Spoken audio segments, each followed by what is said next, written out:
Stand still and see the salvation of the Lord.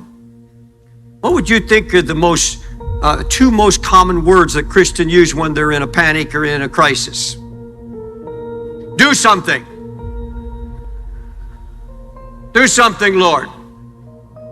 It's absolutely against human nature to stand still and do nothing when there's a crisis and there's trouble and difficulty on all hands. And probably the most difficult thing for even Christians is to stand still and wait for God to act. To stand still to see the salvation of the Lord. Even the most devoted of Christians panic when God doesn't move according to their time schedule. We're always giving God dates. We're always giving him a time limit. Lord, if you don't do it by now or by tomorrow or by next week, it's too late. God is never too late, and he's going to do it not on your schedule, not on mine. He's going to do it on his own schedule. But God is always and has always been searching the earth for those who will trust him in their crisis, in every trial, and especially when it seems hopeless. And he will lead us, listen closely, he will lead us into situations that are alarming, that are critical, that seem hopeless, to test us. The devil has nothing to do with it at all. It's God leading into the crisis. The Bible states fairly clearly, the steps of a good man are ordered by the Lord, Psalms 37:23. And that in Hebrew is prearranged, step by step, fixed, ordained by God. I'm going to tell you something. I believe that every step that I take is prearranged by my Father. Every step that I take is ordered by the Lord. Now, if I believe that, if I'm in a crisis, if I'm in a very, very difficult situation, he's led me there. Because he doesn't stop for a moment while he says, well, you're about to go into a trial. I direct you up to this point. You're on your own now. He directs me into it, through it, and out of it. The steps of a good man, and we are good only by the blood of Jesus anyhow. There's no goodness in us. A good man made righteous through the blood of Jesus Christ is her steps ordered by the Lord. God's word is filled with examples of this. And by the way, it's hard to accept. Think about it for a minute. It's very, very hard to accept this concept that the most difficult, critical times in your life have been prearranged by the Lord. That they are his doing. And folks, when you begin to see that and accept it and understand it, then you're halfway through your problem.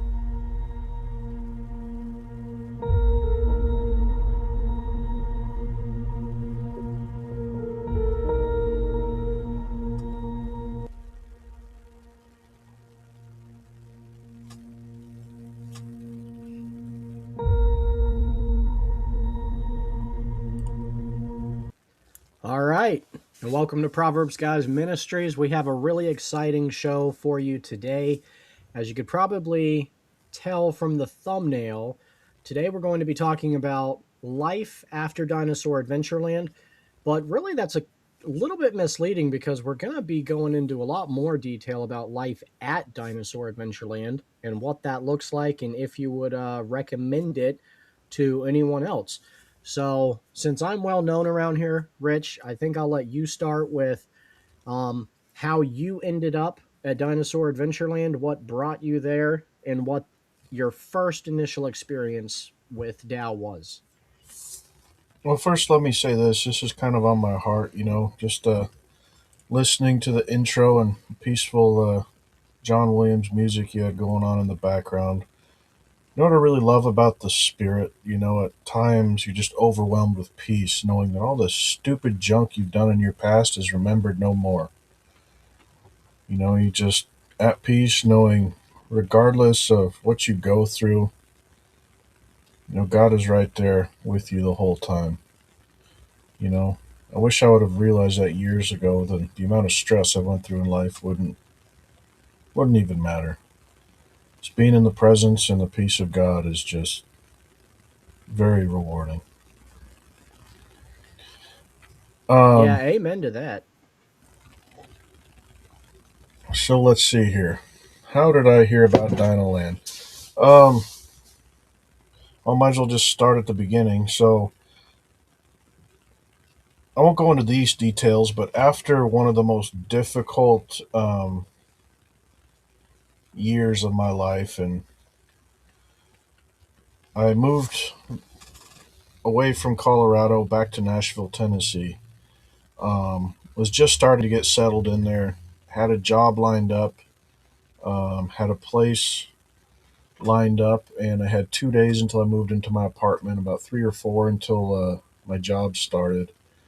I'm sitting there at a hotel downtown near the football stadium, just an old rundown hotel, and was just kind of praying, just relaxing and wondering what I was going to do for the next couple days. And something came over me in my mind. It's just go on Craigslist and look for some work, just get something done, instead of just wasting the time.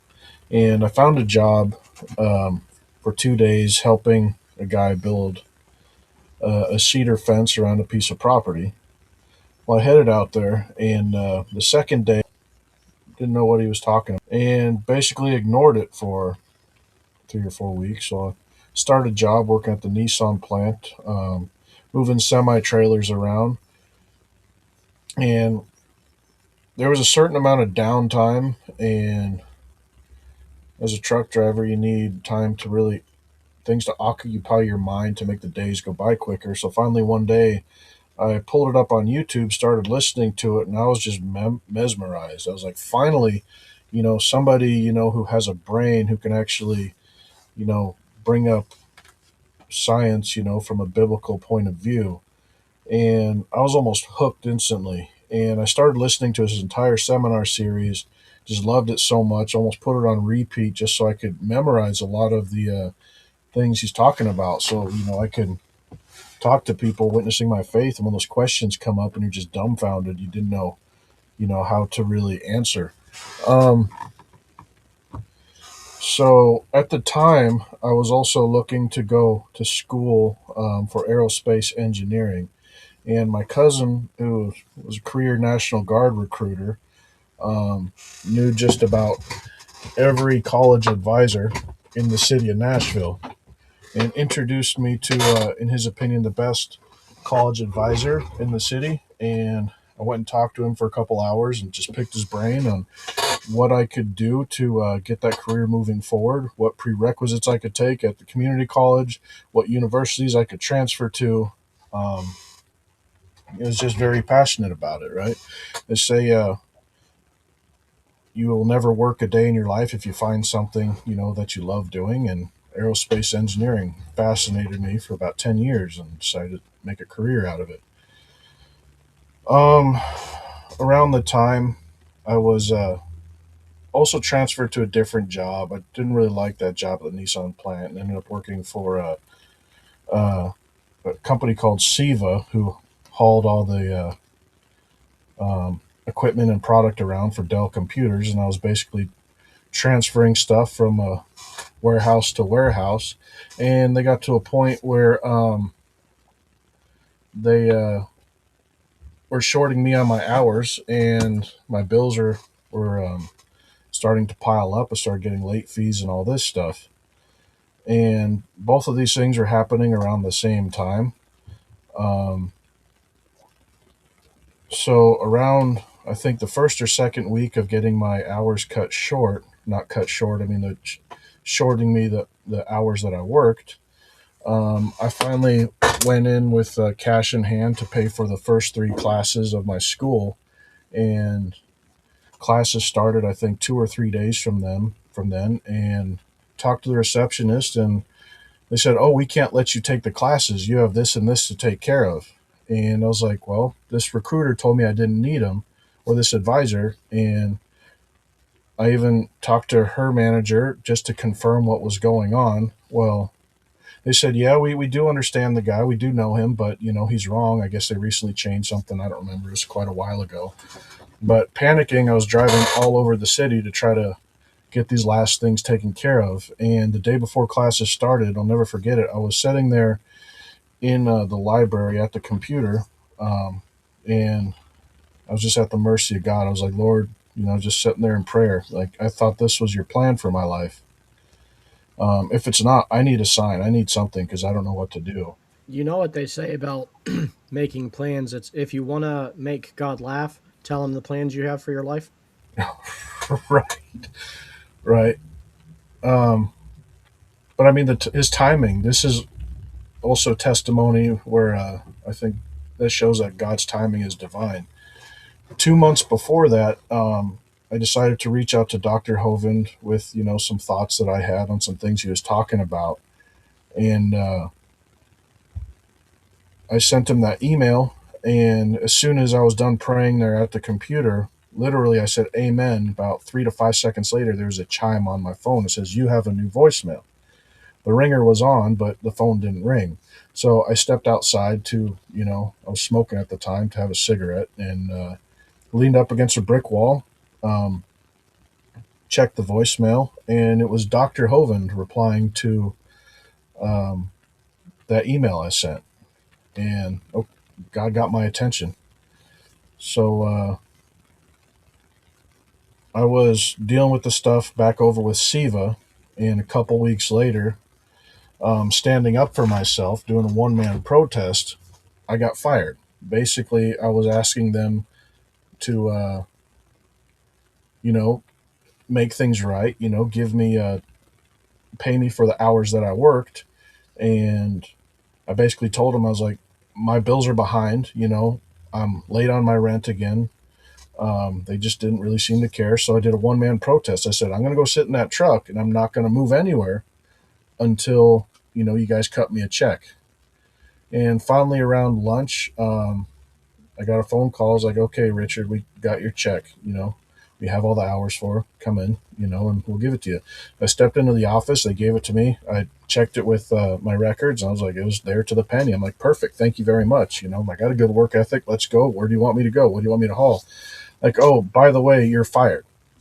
Well, thanks, guys. So basically, got fired from Steve Siva for standing up for myself, and I was so frustrated, and all I could think of is, I'm gonna blow off some steam. I'm gonna go down there to Dinosaur Adventureland. Dr. Hovind was asking for volunteers, and I'm gonna go see what this place is all about. And I planned a 4-day trip and ended up staying there for 4 months. God literally had to get my grandmother off of this planet, to get me to leave that property. I went to her funeral and immediately went back home, subletted out my apartment, and went down there to work for Dr. Hovind full time. Um, yeah, God lined everything up. He basically said, "Is like, I don't need you in aerospace engineering. I need you to go down here and mentor and study, you know, from this guy, and you know, make that your focus." And that's what I did, and stayed at his place. I was on and off for a total of about 3.5 to 4 years over a 6 or 7 year span. Became really Let good friends with Dr. Hovind, and let me ask you, what was your first conversation? Did you talk to Kent before you arrived? um, briefly, they said that, like he does on his show all the time, that come on down, bring a hammer. We're looking for volunteers. Come down and stay for a little bit. Um, What I was your remember. conversation with him? Well, every conversation I've had with Dr. Hovind has been very short. Like, I've known him for 7 years. Like, the longest conversation I've ever had with him was like 5 minutes. You get two people with a really bad attention span and tell them to sit down and actually talk about something can be difficult. I do remember my first conversation was with a guy named Daniel, who um, ended up leaving. He was that preacher or pastor from or evangelist from Australia. I remember he what was really good on the guitar, and wrote a little Dinosaur Adventureland song, and always did worship for them way back in the day. Um, I talked to Anna and Lady Di, but I don't recall actually talking to Dr. Hovind on the phone. I talked to them. They just said, "Yeah, come on down," and Was Julie the secretary at that time? no. So Julie and Nick moved there after I left the first time, like 9 months later. This is even before they got there. Okay, so This let me was tell you. And by the way, welcome, Casper. Hi, thank you. Have you been here before?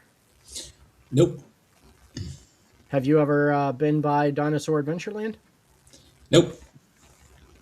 Oh, okay. What do you have to contribute to us? Oh, I just wanted to listen and share some thoughts if you're interested, but that's it. Okay. yeah. Go ahead. What are your Welcome. thoughts on?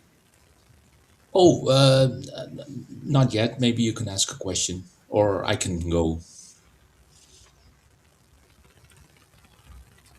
Okay.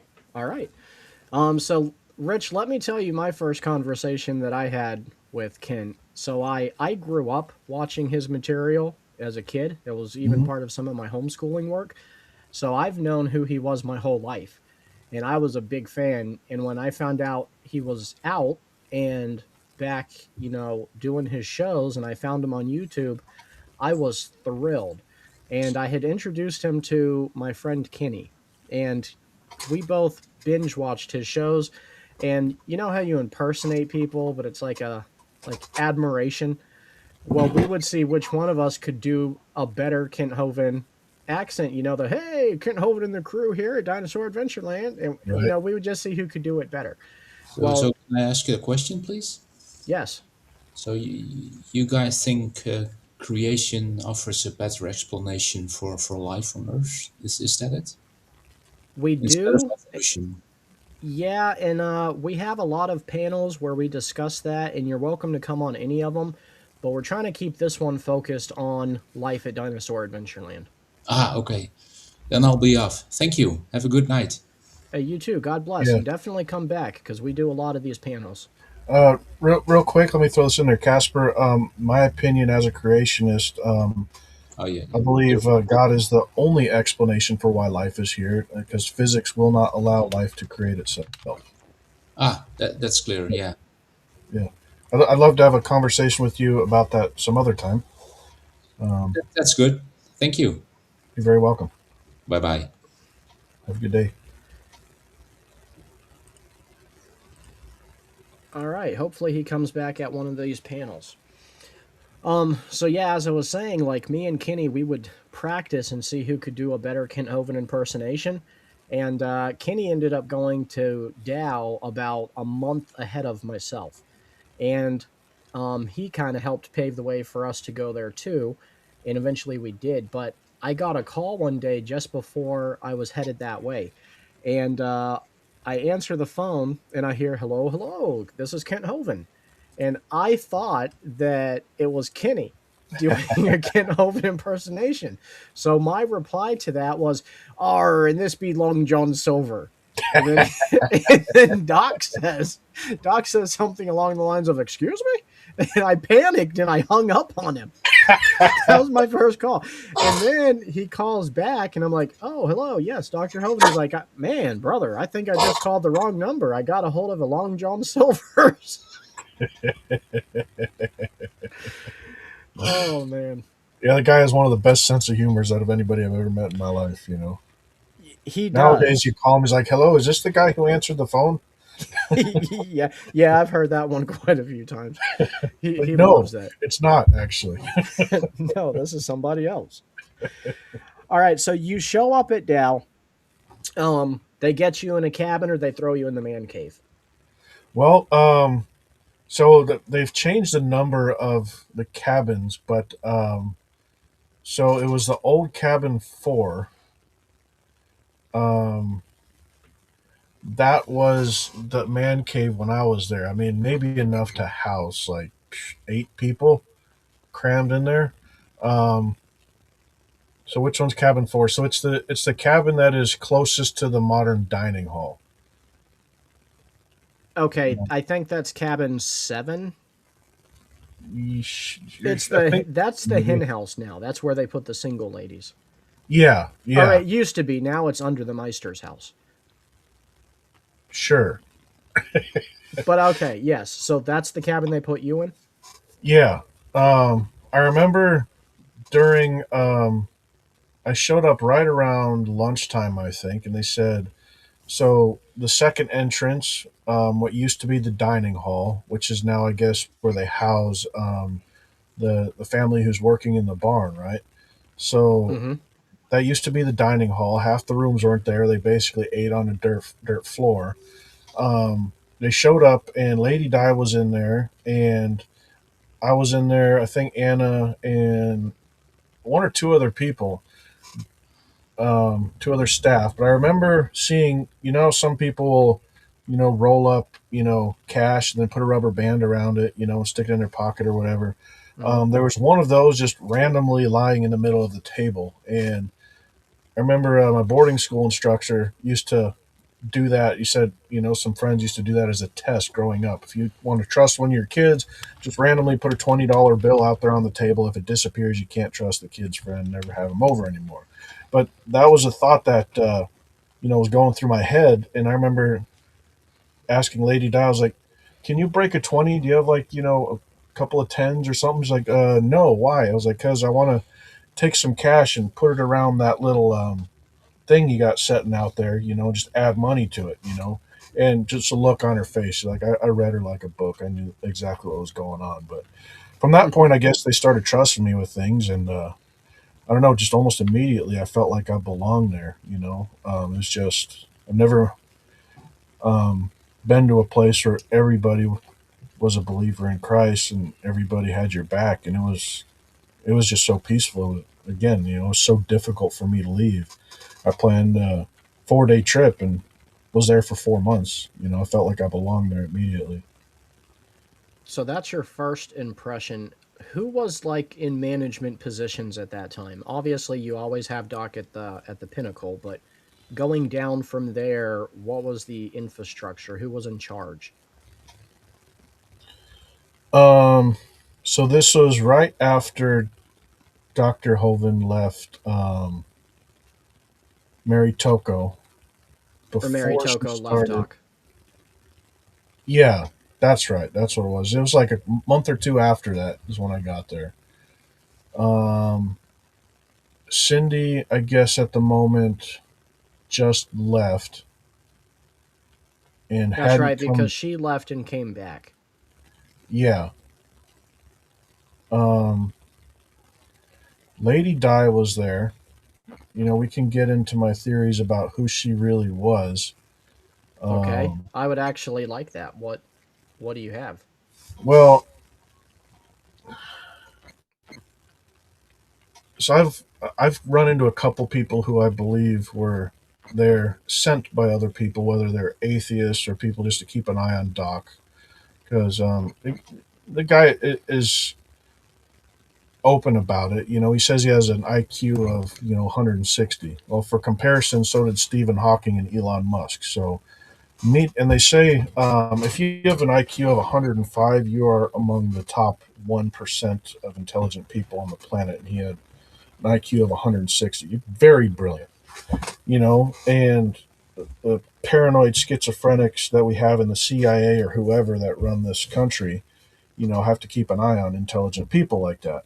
But I'm not saying that's what they're. I've seen people there, and those are my theories about why certain individuals were sent there. But Lady Di has this testimony. She says the very first day she was on the job down in Pensacola was the same day that Dr. Hoven got arrested, right? And 9 years later, she was still on staff the whole time, and she was the only staff member to transfer from Pensacola up to Alabama, That is right? so weird. Check this out. So the day, I don't remember what they called. It wasn't probation, but it was just the government watch thing or whatever, something like probation, but not kind of um, on that level. But the day that Dr. Hoven was officially released from that was the exact same day that Lady Di put in her notice and left. Doesn't take a rocket science to add that stuff together. Yeah, that's very peculiar timing. So I'm Yeah. assuming when you were there, Lady Di was the office lady? Uh, ye- Kind of. So I guess her and Anna I don't know if you ever met Anna Newton, I little have high. not, but my wife had met Anna plenty of times. Yeah. So yeah, she was the girl who answered the phone all the time, had that really high, She squeaky talked voice. exactly like Cindy Lincoln. Yeah, almost a little more high pitched though. She was a Mm-hmm. sweetheart. She Yeah. was like a little sister to me. I do miss that young lady. I hope I run into her again sometime. Um, but yeah, there were.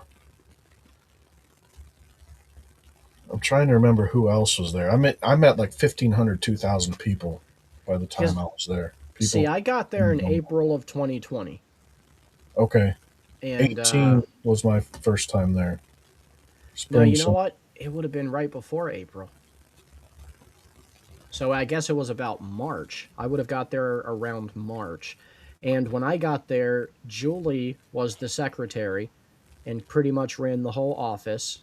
Her husband, Nick, had already stopped volunteering at the ministry and had a different job. Cindy had just married Doc. Like they were still basically newlyweds. And Steve Lynn was pretty much the second in command. Did you meet Steve Lynn? Yeah, we got along for maybe about 5 minutes, and then just because Steve being the way Steve was, we didn't get along at all. Give your impression, describe for people your opinion on Steve Lynn. And you and I have never talked about Steve Lynn. No, no. I don't know. They When I was raised, they said if you don't have anything nice to say to anybody, don't say anything at all. So I kind of want to don't say anything at all. That's No. true, but there were a lot of criticisms about Dow and how Dow operated from that time. And I do think it's important to kind of go over his character because a lot of the unsavory things that people are unhappy about at that time, a lot of it, I believe, came from Steve Lynn. I remember Ernie Land, who was like a trustee for a while, no longer part of the ministry, just wanted to retire. Um, Hmm. he recommended Steve because he was one of those rare talents with computers. The guy was very good at what he did. Um, from what I understand, he, fought with Doc and somehow manipulated the guy to get as much control as he could and control the finances and stuff like that. And Which he did eventually. yeah, no, yeah, and he ordered the top of the line, most expensive stuff, which wasn't really necessary. I don't know if he found a way to launder the money or that's what he was doing. I know at one point he got caught by stealing like money to buy a $50,000 Jeep or something like that. I don't know all the stuff, but I do remember one time actually he had like a top of the line $3,000 to $5,000 drone he was flying around, and for some reason I thought it was a good idea to try to shoot it out of the sky with a potato gun. That was fun, but I kind of got chewed out pretty good for that. But that's at least a good story. I came really close once. I think I came within like 4 or 5 feet of hitting the thing, but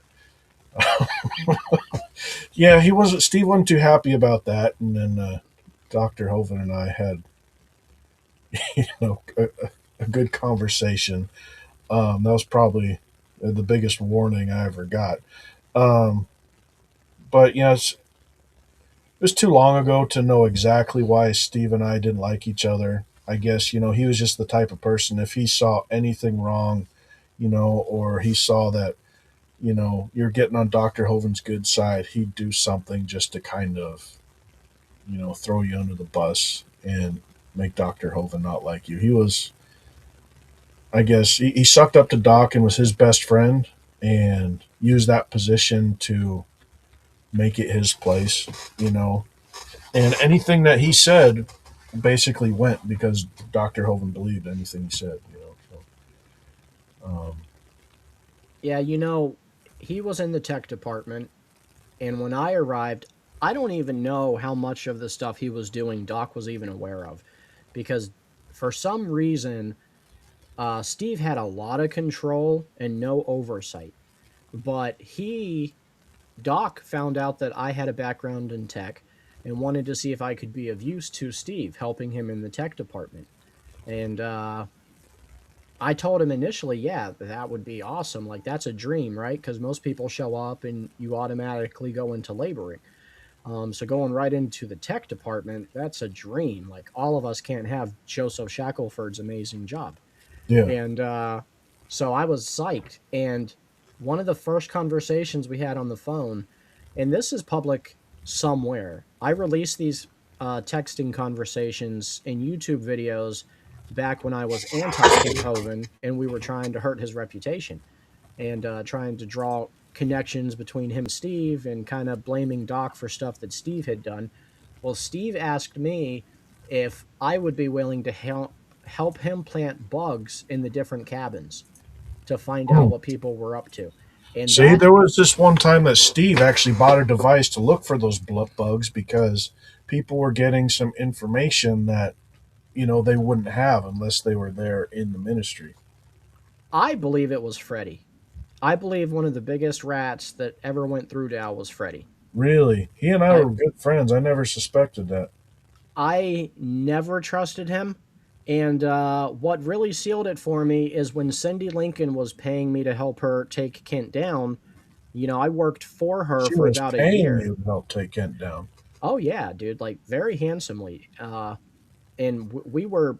She had collected like 80 plus hours of audio of him when he was not aware he was being recorded, and then she gave it to me, and we would go through and clip up the stuff we thought was the most damaging, and we would upload it to an unknown YouTube channel and then start reposting it since it was public domain. And one day, while I was at Cindy's house and we were doing this kind of stuff and working on her case against Kent, she got a phone call from Freddie. And Freddie said, I have something that I want to show you. Can I come by? And she said, yeah, you know that. And then he drove by and saw me outside, and he and I never liked each other. And he saw me outside, and then he quickly sped off. And ever since then, I knew, okay, he was working with Cindy Lincoln. Always had been. That's terrible, man. Like, 'cause I loved him and I loved his family. We were all really good friends. I never suspected that, but just to hear that just kind of breaks my heart, man. Yeah. I think all in all, Cindy Lincoln and I had contacted maybe 40 different former employees, and we looked for the ones that we knew were disgruntled when they left. And not all of them great character witnesses either, just some sometimes real seedy people. And out of the 40 people we contacted, of the disgruntled former workers, only about 10 of them would do interviews with us. And I would talk with them before they did the interview, and we'd kind of go over, we want you to kind of push this hard and kind of just vaguely go over this. Like, we'd really manipulate what came out of them to try to make him look the worst possible way we could. Yeah. You and about half the other atheists out there. Yeah. All right. So you arrive at Dow. You're in the cabin. What's your first assignment? Where does Doc have you stationed? What's it like to be a volunteer there when you're new? It'll take me a minute or two to remember my first thing that I did there, but I remember pretty quick within a month I was put in charge to manage the lake and everything down there. Um, One of the things that I set up was a tour of the lakes where we had a pontoon boat at the time, but no motors were allowed out there just because the shores and the peninsula and the island, it was all just sand, and we didn't want any wake to speed up the erosion process.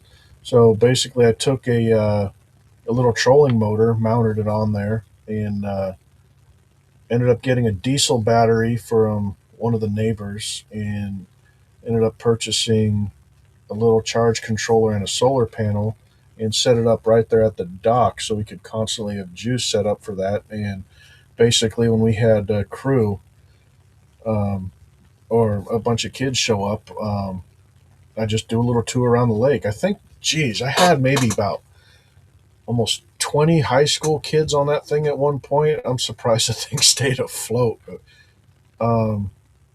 yeah, basically staying in charge of the lake and doing everything around there when I didn't have any other assignments. But the assignments changed so much that it seemed like I was only able to work on the lake about half the time. I remember one August, we'd schedule all the lake stuff, in the afternoon. So right after lunch, when it was 9,000 degrees outside, we were actually standing in the water working on stuff like that.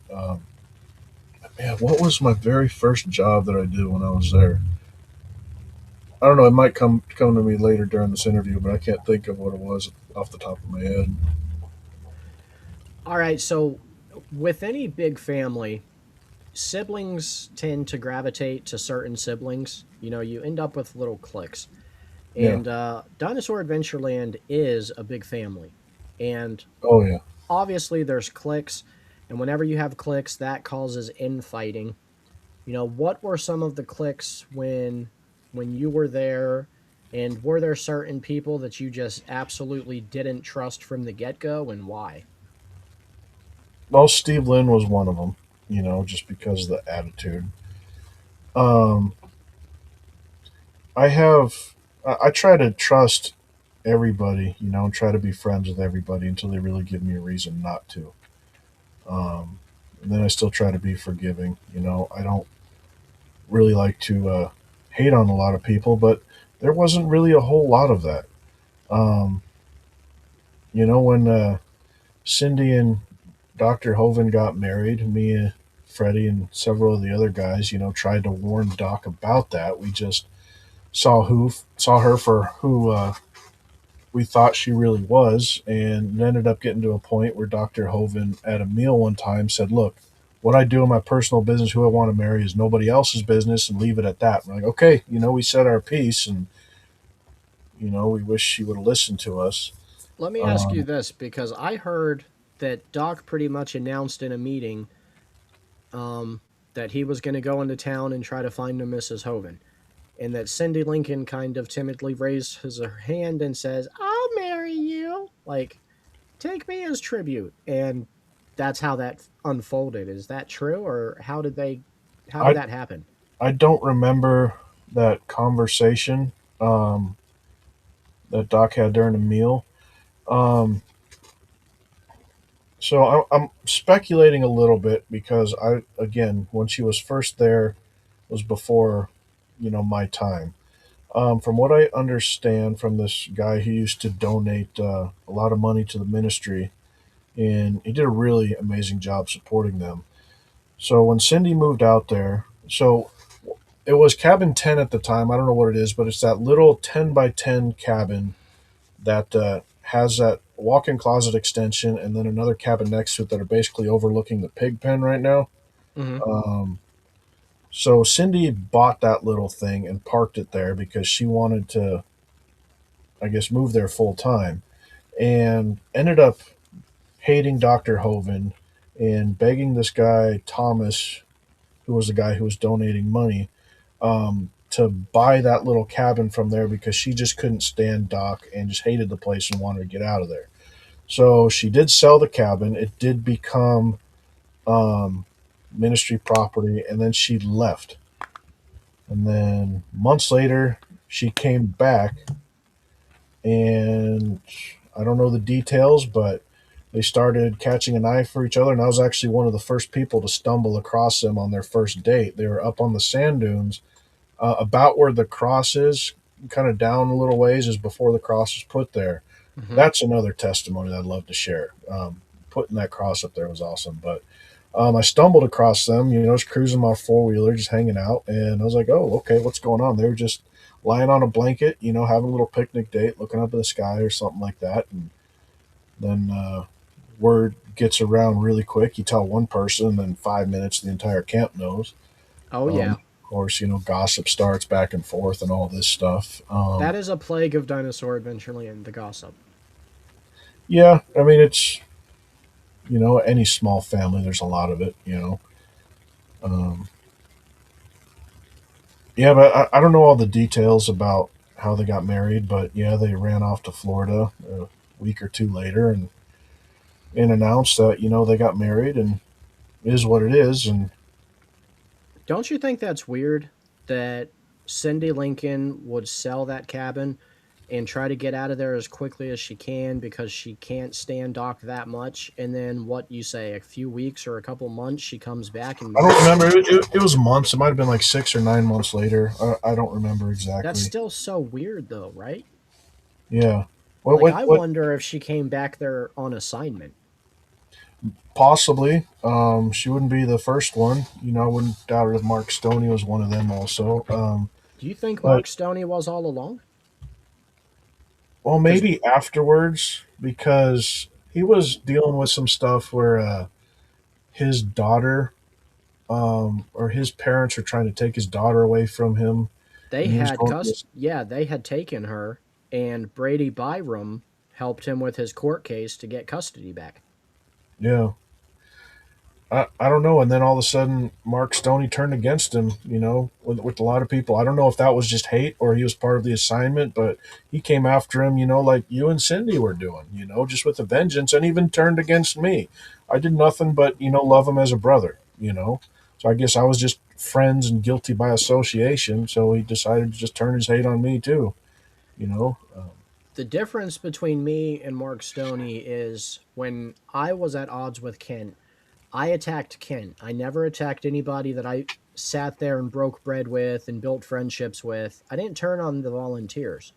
And the second thing that distinguishes us from one another is that when I realized I was in the wrong, which wasn't too long after I started working with Cindy, I immediately repented, asked Kent for his forgiveness, and immediately set out to undo all the damage I had helped do.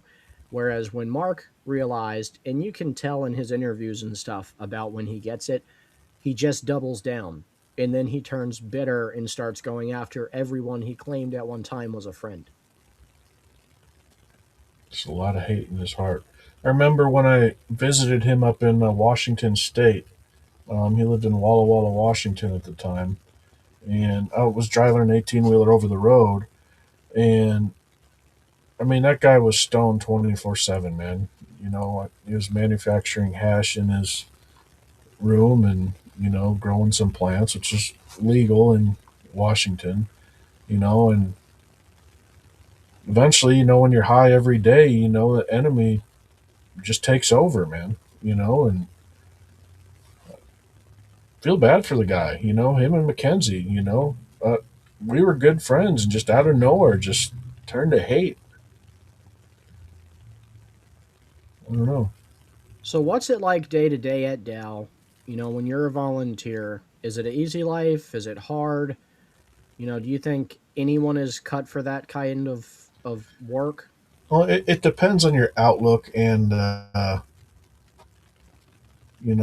what you have going inside, pretty much. But it, it can be just like another job. But overall, it was amazing. Like I went down there with a few skills and just an open heart to want to serve God, and I ended up leaving with almost enough skills to be a master electrician, or at least on a journeyman level.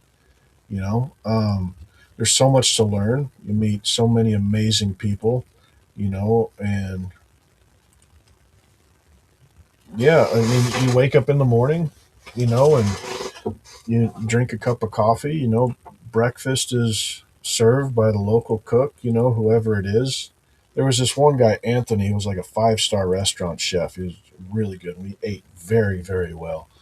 And then there are some guys who claim to be a cook, but, couldn't even throw together a salad properly. And um, it just varies, to be honest. But then there's a meeting, and then everybody, prays for the day. And if there are changes in what Doc wants to do, which seems to happen all the time. So working for him, is great, but it can also be very difficult if you have patience and you can be flexible. It works, but if you have your own schedule and want to focus on your own thing to kind of put the ministry together, I don't know if I said that right. Like, so everybody has a list, and if you're focused on it and you know how to get it done, and that is your goal to focus on that list, then it can be frustrating because Dr. Hovind gets so many ideas consistently, and he's always changing um, what he wants you to do. And the frustrating thing about it is, I don't know, pick a random thing. Say he has you go over there to focus on the greenhouse and plant some certain plants and get this thing set up, right? Well, you start there an hour, for example, and you start working on it and you have finally get it figured out how you're going to do it. Well, at the end of that hour, Dr. Hoven comes over and he's like, hey, can you come over here and work on the chicken coop, for example? It's like, okay, well, that's more priority. You go over there. And then when you're working on there, he pulls the guy who's working on the tire swing over to work on the greenhouse, right? And then Oh by the yeah. time you're done with the chicken coop, you go back to work on the greenhouse and the whole thing's torn apart and completely done differently. That stuff gets frustrating. Oh But other yes. than that, if you can get over that, working there, it is just amazing because everybody's a Christian family.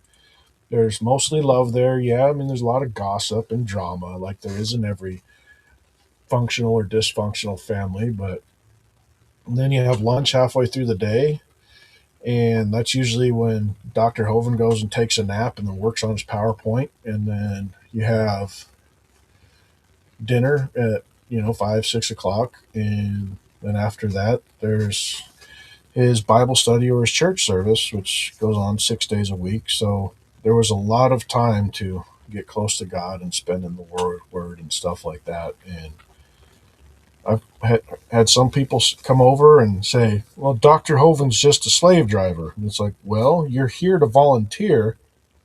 You know, yeah, you're not getting paid anything, but he is you know, giving you room and board, giving you a decent place to sleep, and giving you meals.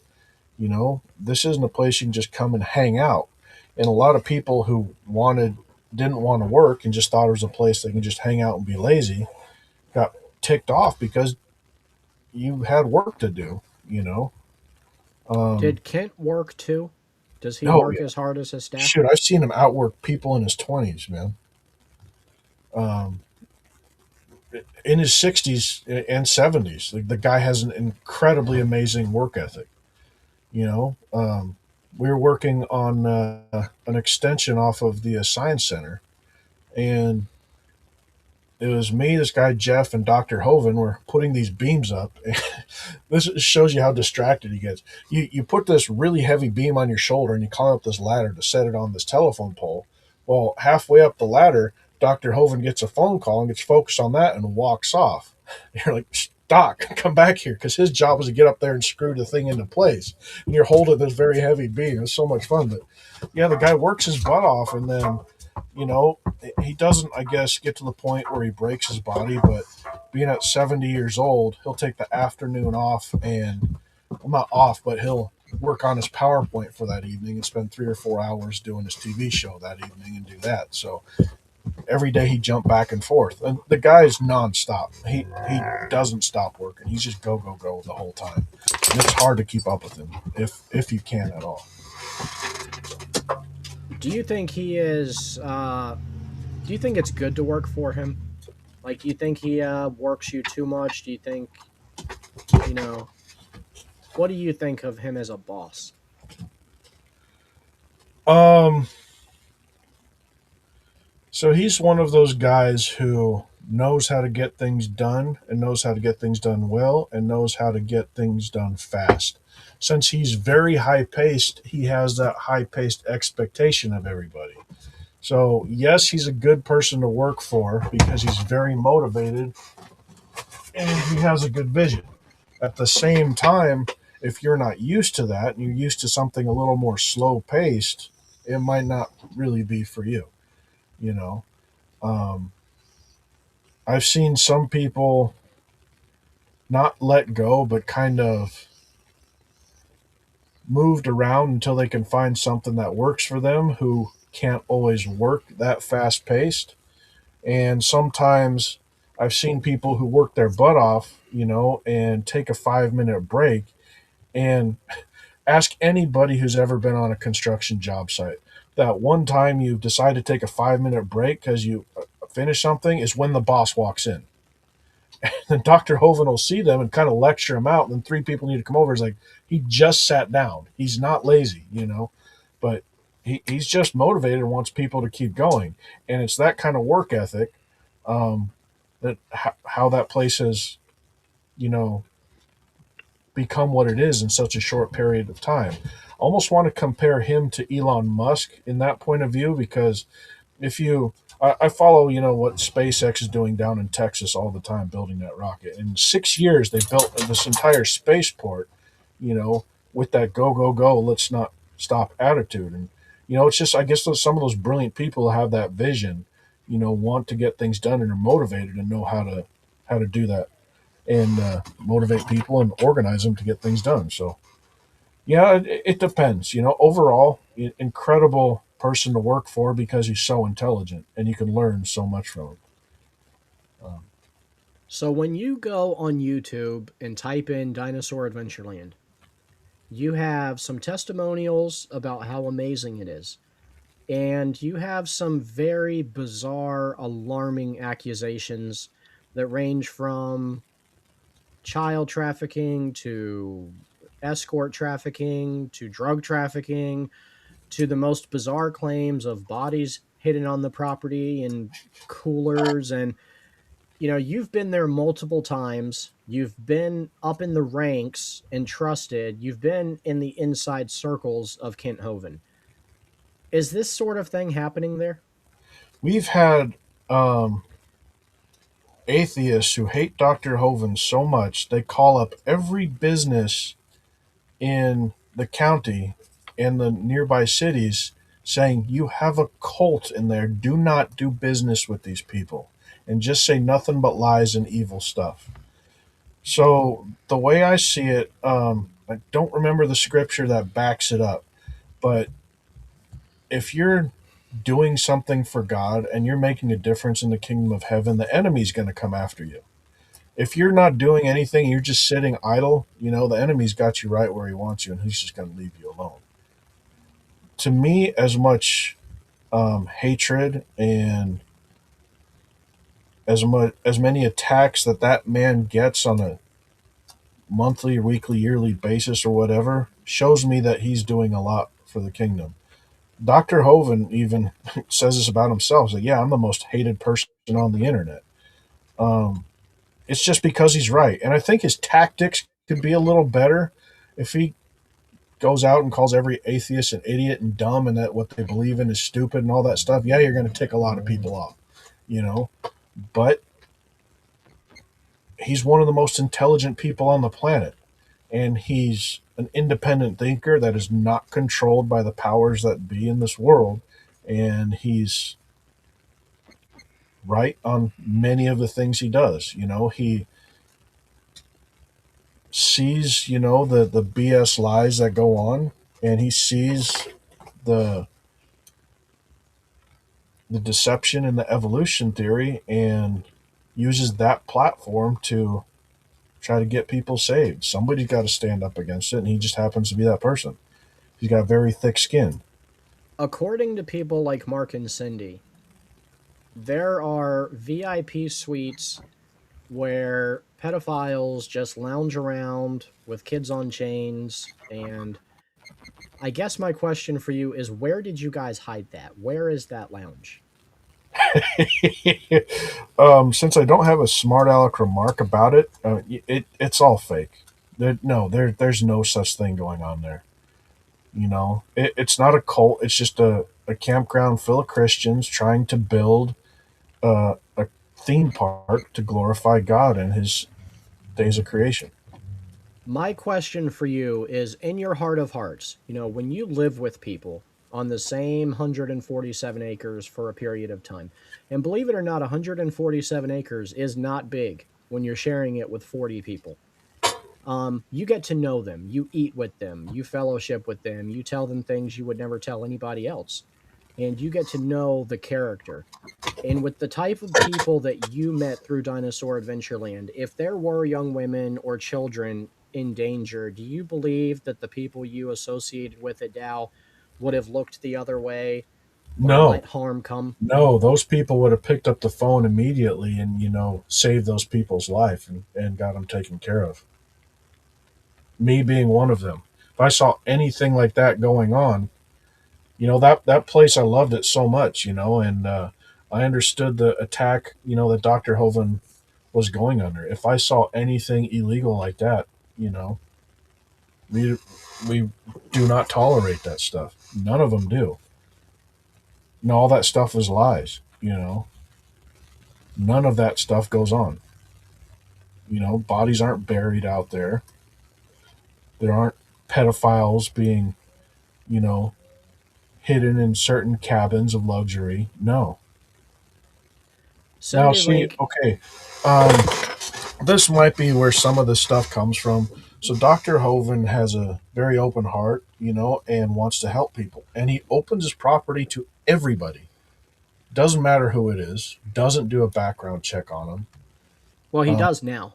he does now, thank God. Uh, Yes, yeah. And for a but while yeah, now, they've no, done he, that. he, he opens his place to anybody. And I've seen people come in there who I wouldn't trust at all. Like, there was this there was this guy there. We called him Mystery Mike. I don't remember his last name, but he admitted to me a couple times, like, no, I sat there with my phone in my breast pocket and I record every conversation that I have with people. Now, why would you do that? That's bizarre. And I actually told Dr. Hovind and a couple other people when I found out about that, and within a few weeks got him thrown out of there because the stuff that goes on. Like, there's a YouTube video out there that you can find. If you give me a minute, I can probably find it. But this guy has intentions, to expose Dr. Hovind, and just has a regular camera around his neck, but he's recording the whole thing, unbeknownst to Dr. Hovind, and Really? goes through his whole tour, spends like 45 minutes there. You can watch the whole video. There's nothing negative on it. It's just Dr. Hovind being what he does, being who he is. He's giving scientific presentations, trying to win people to the Lord. That's literally what his goal is. He's not out there, like Jerry Jones, get all this money in for, some cult. That's a good topic. Kent Hovind takes in $1 million+ a year, I would imagine, with his sales from his intellectual property. Yeah. Is he a typical televangelist? Like when you sow your seed for $1,000, uh, is he blowing that money on women or clothes? Or how many Rolex watches does Kent Hovind have? Um, None. So if you look at his YouTube channel, he wears Hawaiian shirts. Lady Di and, you know, um, his ex wife used to go to the thrift store and they'd find them for 25 or 50 cents and buy it for him. Um, he takes all of the money that he makes and invests it back on the property. I remember when I got thrown out of there, I wouldn't mind getting into that conversation. Um, I think he makes like $1,200 a month is what the ministry pays him to live. What about his house? Does it look like Trump's bathroom? Are there gold-plated toilet seats framed on the wall? No, no, actually, the story of that house is a complete God moment. Was he in Florida? I don't remember. It might not have been Florida. Was it in another country? I don't remember exactly, but he was preaching and he was talking to people saying like, we just got a property in Lenox, Alabama. And this lady comes up to him, is like, I'm from Lenox. Like, nobody's from Lenox. The town has 36 people. She says, yeah, like, I just got a divorce. My husband and I were going to build this house together. It's basically just a frame. If you want to take the frame and have the house, you can have it. I guess it cost him $5,000 to move a skeleton over to his property. Then through volunteers and donations, they built a house. It's just a 2-bedroom house with 2 bathrooms. The living room and kitchen are basically the same small room. It's basically the size of a small double wide trailer. It is nothing fancy at all. Does he blow any of the money that God sends in through donations? Is he a trustworthy person when it comes to dealing with people's tithes? Yeah, I've never seen him blow it on anything. You know, every Sunday he'll take all the volunteers out and spend like $500-600 at a Chinese restaurant, making sure all his volunteers are fed and well taken care of. I mean, the guy drives around in a pickup truck that has 280,000 miles on it and is falling apart. What about when he's not on camera? You know, because it's easy for evangelists, especially when they have global recognition like he does. You know, at one point before he got arrested, he was in the top 10 most famous Christians in the world. Yeah, And that's why he got arrested, because he was right and he was that intelligent. They couldn't control him and they needed to shut him up. exactly, and I totally agree with that. But no, off camera, he's just a normal guy. He has like the most unique sense of humor. Um, so when I first got there, he was just starting to wind down his touring thing. He doesn't really travel that much anymore, but Thank we were God at a Joseph got him to change that. He just really. did some really big. He did a big interview in California on I the was wondering. Jenko show. I saw him at the La Brea Tar Pits. I'm wondering why he would go to Los Angeles, but He did that interview that just got released that Joseph helped set up. I don't James think I saw that Janko one. or something. Dude, best interview he's ever done. Really? Hands down, Doc needs to start going on every podcast he can. Yeah, I would love to see him on Joe Rogan podcast. How do you get a hold of his agent? It's hard because Joe Rogan's very selective and he likes to pick the people he interviews himself when he comes across them. But Yeah. I've seen in multiple places where people are like, Joe Rogan needs to have this guy on. And I'm hoping one of those get to Joe because that would be hands down best thing ever Praise happened to God. I Christianity. mean, I've seen Stephen Meyer on his show, so there's at least, some creationists on there. So at Dinosaur Adventureland, you're working for a person who's probably won more souls than any other single person you'll ever win or meet. Yeah. Dinosaur Adventureland is that tool that God uses to do the soul winning. So it's going to come with a level of spiritual attack. You Yeah. know, what's your thought? What are your experiences with the type of bizarre spiritual attack that takes place at a ministry like Dinosaur Adventureland?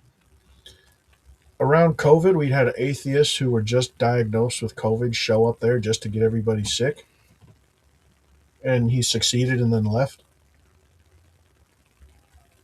Wow. But just all the online stuff, it was like, you're wrong. You're a piece of crap because I got beaten in this debate, and now I got to satisfy my ego. Um, so there's one thing that I think a lot of people don't understand about Hovind, and I was slightly guilty of this myself, but I quickly realized it. So a lot of people, when they think about Dr. Hovind and they're getting ready to go out to his ministry and volunteer, they have basically put Dr. Hovind on a pedestal like we do celebrities. Yep. And they get all starstruck and they go over there and they expect this perfect, wondrous lifestyle. And then they don't get that. They don't get their expectations. They get the real Dr. Hovind. And then people, because they put him on a pedestal and their expectations are so high, leave somewhat disappointed because it wasn't exactly what they expected. Um, and so that sets a lot of people up to, you know, talk negatively, about him and a lot of people go there, just because they think it's a simple or easy way of life, but it's a 9 to 5 job doing that volunteering thing. He does expect 35 to 40 hours worth of work. And if you're going to go there and be lazy, he's not going to, you know, hold your hand and babysit you and just, feed you if you're not doing anything. And he sends a lot of people away. And a lot of those people, it hurt their pride. And so they get bitter and some of them, like Mark Stoney, turn against him just to satisfy their pride. And, that's what Satan does. I mean, that's why he got thrown out of heaven, was because of his own pride. People show up there and they want to take the place over and make it all about them, and Dr. Hovind doesn't tolerate people like that. It's one of the reasons he got rid of Steve. That was a good time for Dinosaur Adventureland. Steve getting finally let go. Yeah, I was happy when I went back. Do you think that Kent is genuine in his faith, and do you believe that he's a man after God's own heart? Oh, 100%. 100%. Can he be prideful?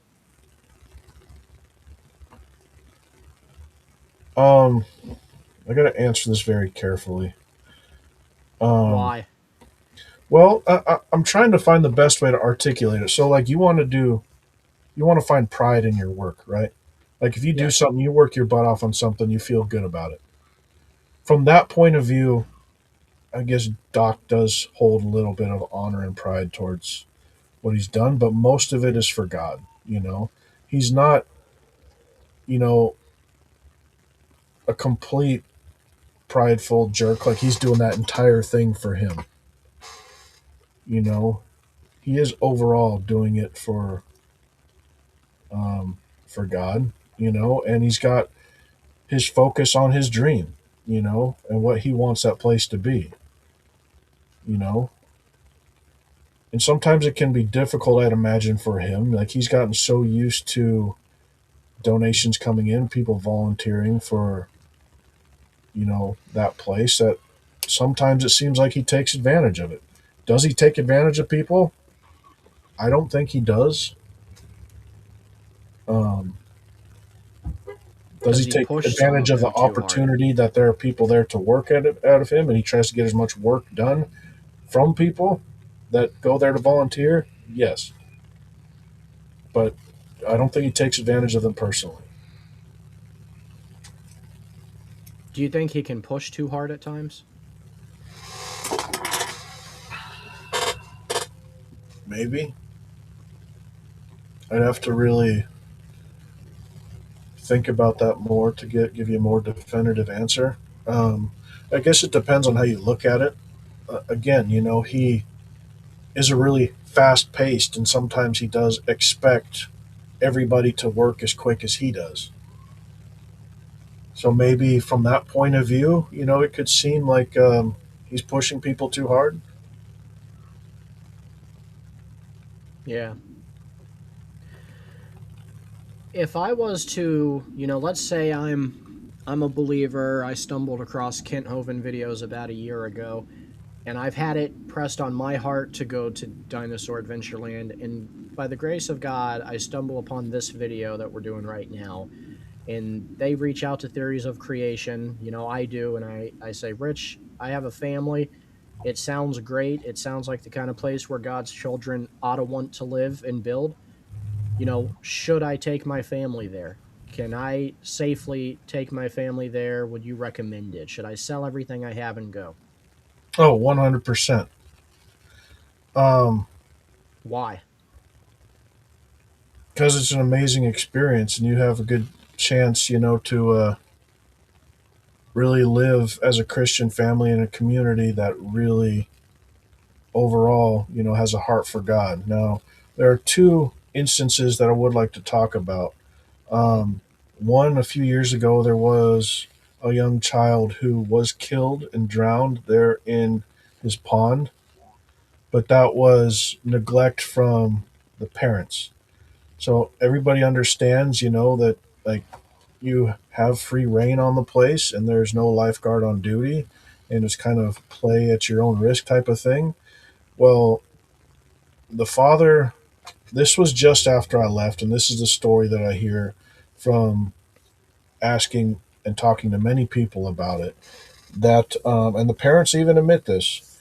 Um, so the two children, the twins, couldn't swim, and they were out playing in the water. And there's a little pool table set up at the building down there. And the pool table, and the parent and one of the volunteers were playing a game of pool while he wasn't watching his children down play in the lake. And I don't know exactly what happened. I wasn't there, but one of the kids ended up drowning. And the father does admit, he even publicly said it on Dr. Hovind's station that it was his fault. He does not hold it against him. Um, there have been many children, and I've heard this several times from family who have been to both Disney World and Dinosaur Adventureland, that they love Dinosaur Adventureland tenfold, hundredfold, so much better.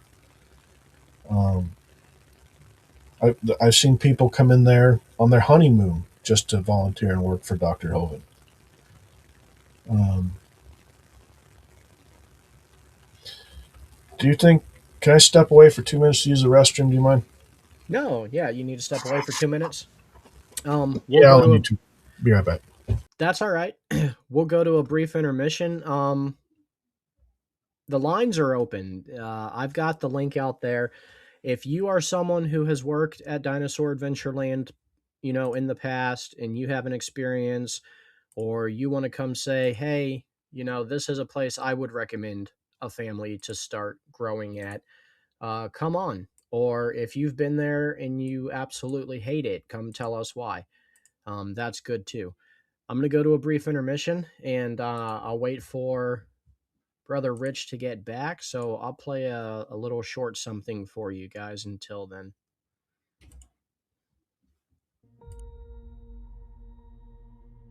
Now, God has every right to punish sin. God says, I will have mercy upon whom I will have mercy, and whom I will harden. Of course he does, because he is the God who will give to us. If we want mercy, God will give us mercy. If we harden our hearts, God will further harden our hearts. Now let's give another illustration here. Begin in verse 19, and this is one that has caused many people to have difficulty. Thou wilt say then unto me, why doth he yet find fault? For who has resisted his will? If God is sovereign, we're just victims. There's nothing we can do about it. Notice verse 20. But, O man, who art thou that repliest against God? Shall the thing form, saying to him that formed it, why hast thou made me thus? Hath not the potter power over the clay of the same lump to make one vessel unto honor and another unto dishonor? What if God, willing to show his wrath and to make his power known, endured with much long suffering the vessels of wrath fitted to destruction, and that he might make known the riches of his glory on the vessels of mercy, which he hath afore prepared unto glory? Nothing you do about it. Is that the kind of a God that is displayed in the Bible or in the book of Romans? Listen carefully, folks, and understand what the Apostle Paul is saying here. God did not ordain some for hell. What potter would ever make a vessel just so he could destroy it? God did not ordain some people to hell.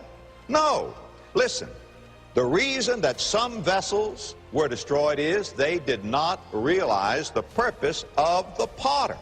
Look in verse 20, if you will, of this same chapter. Shall the thing form, saying to him that formed it, why hast thou made me thus?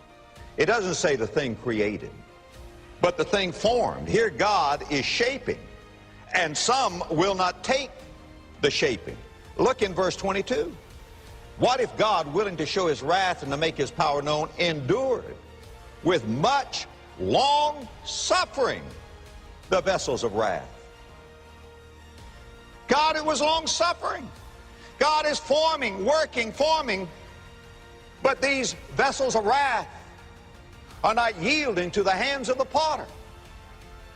Put down this verse, 2 Peter chapter 3, verse 9. The Lord is not slack concerning his promises. Some men count slackness, but is long-suffering. Same word that's used over here in Romans 9. Is long-suffering to usward, not willing that any should perish, but that all should come to repentance. But you say, Pastor, it says here that they were fitted for destruction. Look at this verse again, and he talks about some vessels of wrath fitted to destruction in verse 22. But now listen carefully. The middle voice indicates that the vessels of wrath fitted themselves for destruction. It is not the potter who fits them for destruction.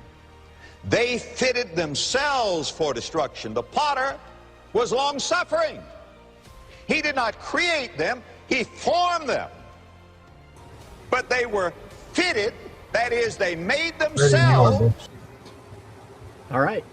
Well, we can get back. Thank you for staying with us through that intermission. We're glad you guys were able to hang on until the other end of it. Where were we, Rich, or where would you like to start back at? I was reading through some of the comments here. Wild Card Worship. Did we ever meet? Who are you? I'm not sure about wild card worship. It's possible that. First of all, where are you seeing that at? I don't see that. Um, is up a little ways ago, back like 13 to 15 minutes ago. He was also asking some questions about he knew Anna and Nick and all that stuff. Because Rich is preaching right now. Oh, that's Joseph. That's Joseph. Oh, is he Yeah, coming I'm in or sorry. what? I really hope he does because, he's been at Dow possibly longer than both of us collectively. Yeah, And, he's been here for a while. well, and meeting his wife there and starting as a Bobby's an awesome laborer, person. she is. Yeah, she's my wife's best friend, and Really? Joseph's one of my best friends. Okay. Yeah, they were supposed to come visit us after Thanksgiving, but you know how the How far ministry away do you work can live from be. the place, man? An hour and a half. Where at? We're right outside of Mobile. Oh, okay. Yeah, we're in like the suburbs of Mobile, Okay. All right. which are as country as can be. Not what you would think suburban. So do you think Doc is reasonable? Like, if you go there with a specific talent, is he going to purposefully put you somewhere where you have no qualifications, just to prove he can? I'm laughing because I'm thinking about this one instance. So we had a couple buildings going on at one point, and Doc's focus was on getting this plumbing project um, piped out, laid down, and finished. And this master electrician shows up, right? And he sends the electrician over there to help with the plumbing. Like maybe an hour or two later, this master plumber shows up. Well, he takes the plumber and goes and puts him on the electrical work that needs to be done. Just like, Doc, switch him around. But Oh, mercy. no, he's just, he's on one thing and then he moves on. And he has that ADD. It's not a disorder. We don't need to get into that, but he's so all over the place that some things like that he just doesn't realize. No, he doesn't. He's not power hungry, and just to say that he is, puts you over to do this stuff. He's that type of guy. When I was there for the boot camp, that guy Bird, I was talking to him. He's like, "How'd you become the mechanic?" He said, "Oh, I'm a problem solver." He's like, "Okay, you're my mechanic," and just kind of throws him over there, and then he moves on to the next thing. And most people are honored to do that sort of thing. So Yes. Now, one thing that I will say that can come good of that is we have our comfort zones, right? Like what we're comfortable with. And if it wasn't for Doc being so quirky in that way, he would have never found the gym that is Joseph Shackelford. yeah, his Because patience paid off too. yeah, Joseph would have just stayed in labor and built stuff and been happy as a tick, because he's a blue collar guy. Who would have imagined, like, if you didn't know Joseph now, that he would have turned into such an incredible tech guy? Yeah. I remember, working with Joseph on a couple things, and he said, "Hold on, I got a phone call coming in. Gotta send him away."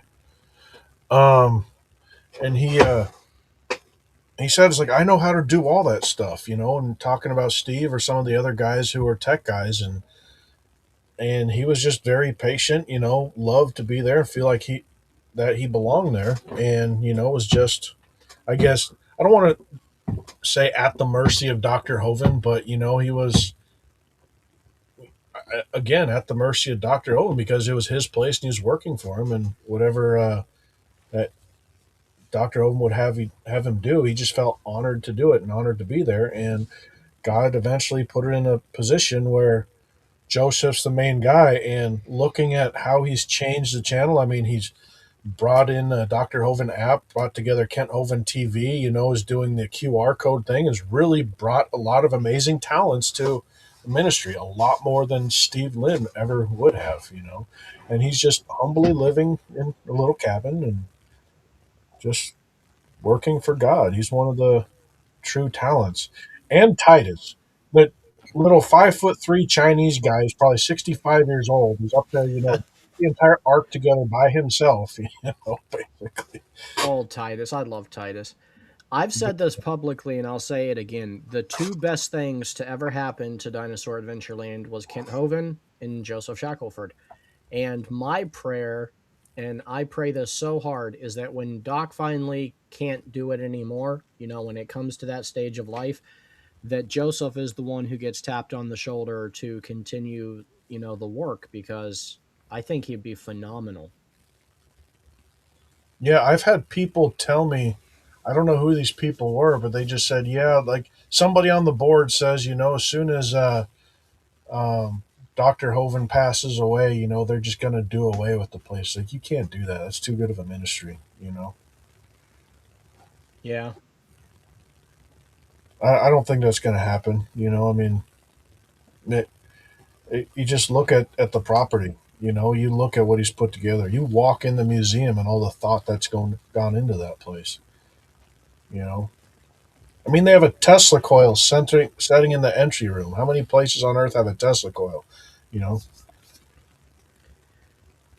Yeah. How long do you think it'll be before Doc does want to, retire, or at least kind of retire? he said he's never going to do it. Like many times he says he wants to get to the point where he's built everything, kind of, gets down to a handful of staff, and then all he does is just preach and focus on a couple tours and stuff like that. But he can't sit still. He's going to keep going. I think he'll be up there like 93 years old, unless the Lord comes back first, still doing tours. He has gotten to the point where instead of doing, side by sides and four wheelers, he's shown his age and actually got Jeeps just so he can have a heater in the wintertime to make the tours that much better. Um, yeah, I don't think he's ever going to stop. Is life at Dal always rosy?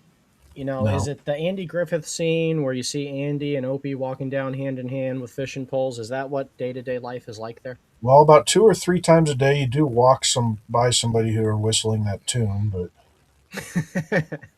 I'm probably guilty. no, no. Just like everything else, you have your good and your bad days, And so eventually it does kind of become another job. But um, as somebody who can't sit still, and does the jack of all trades type of thing, it is good to have a place where you can do something different every day. There's some of us used to call it drama Adventureland because there was a lot of drama that went on there, but it's just a very functional, dysfunctional family down there. Mm.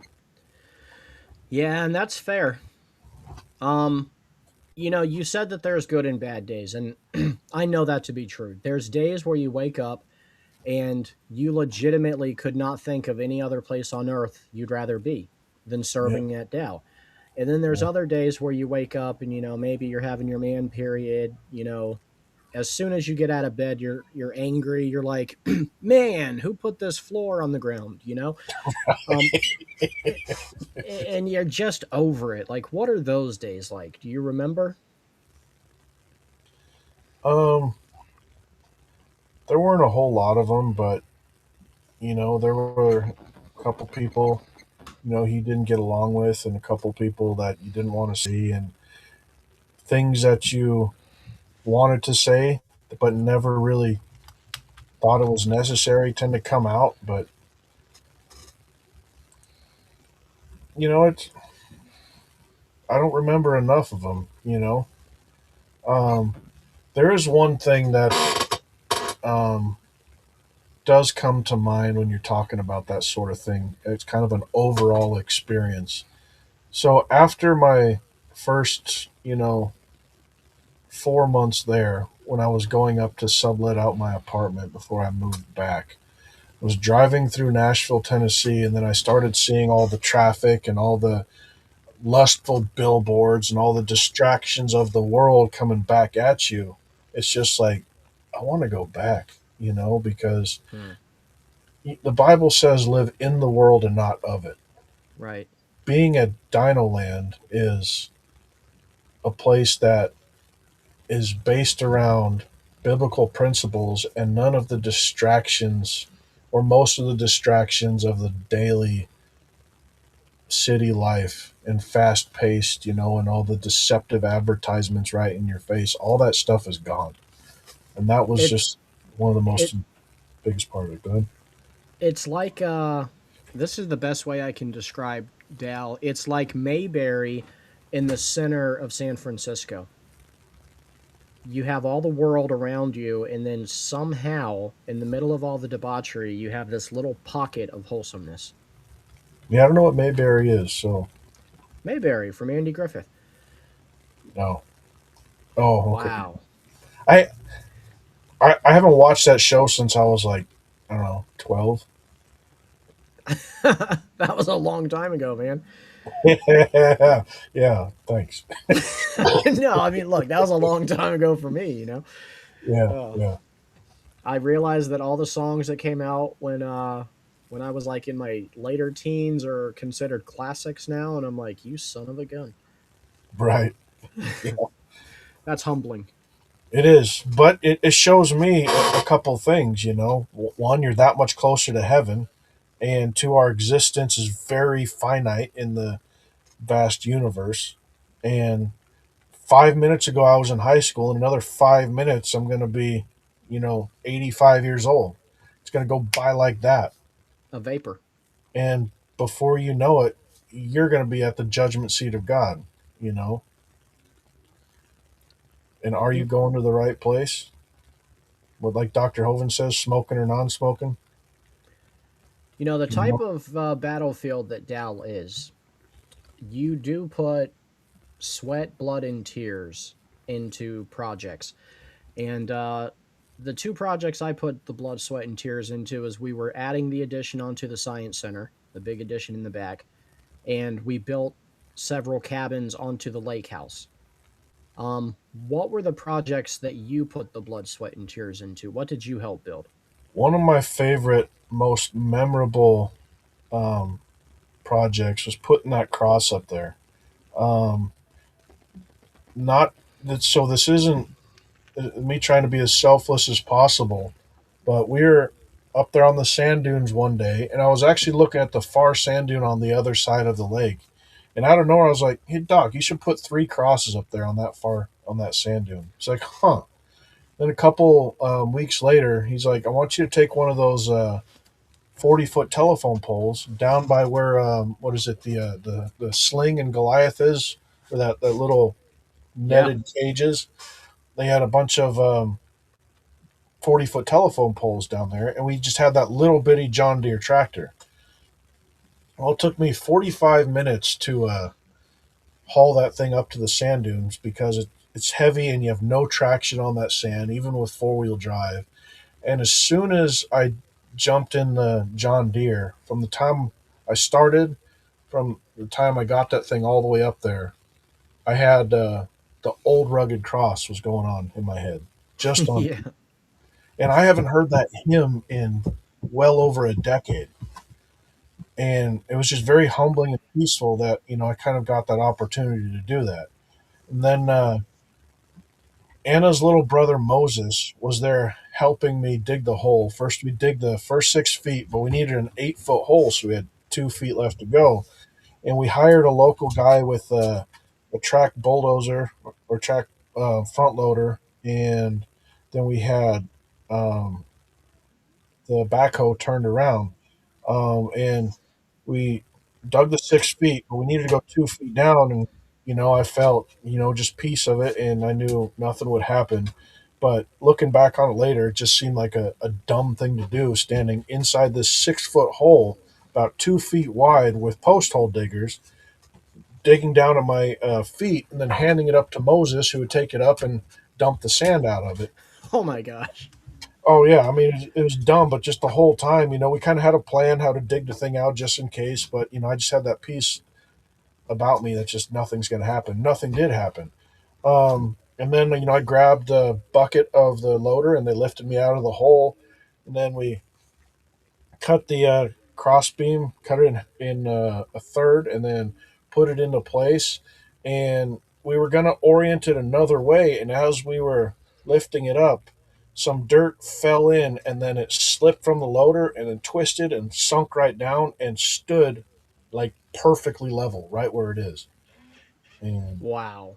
we filled it up, and then yeah, it was that was probably my favorite thing I worked on.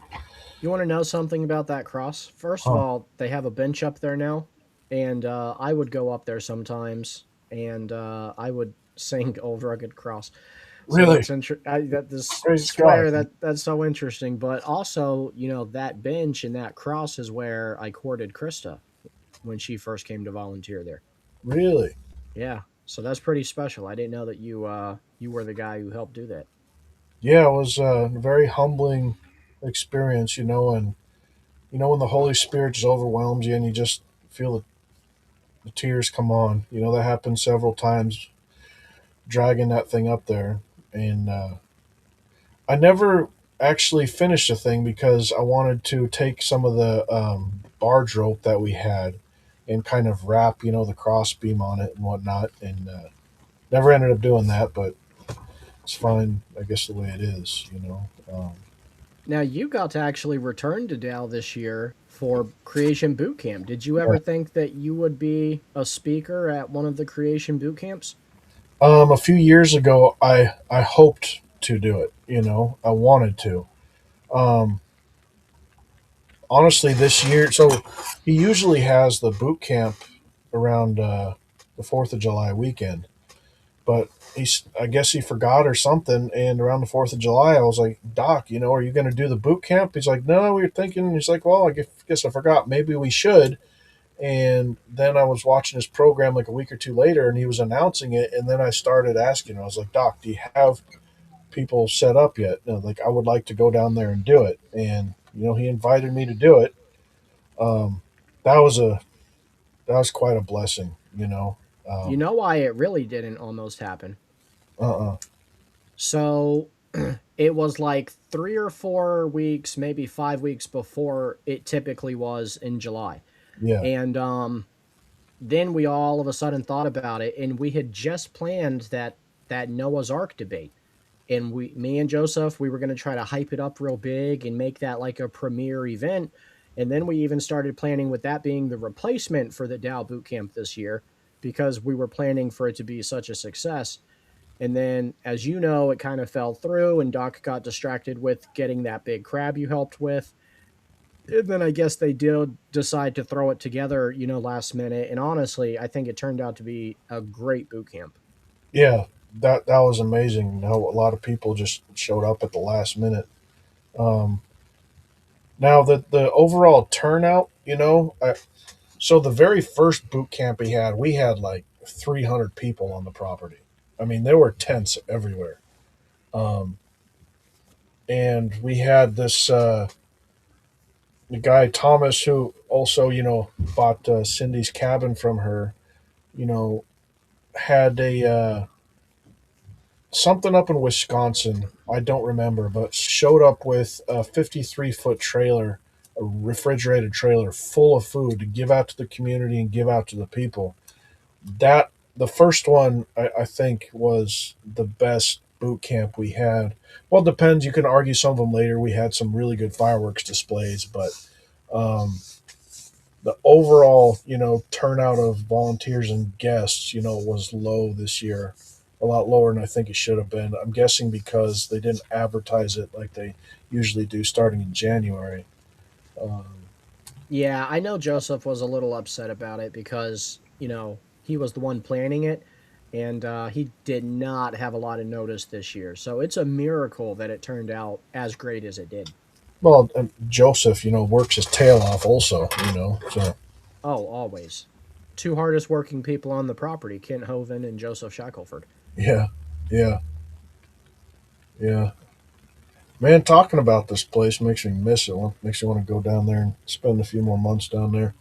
It does. Yeah, unfortunately, Doc has a big personality and I have a big personality, and we can usually only, tolerate each other for a few months, and then we got to go our distance for a while.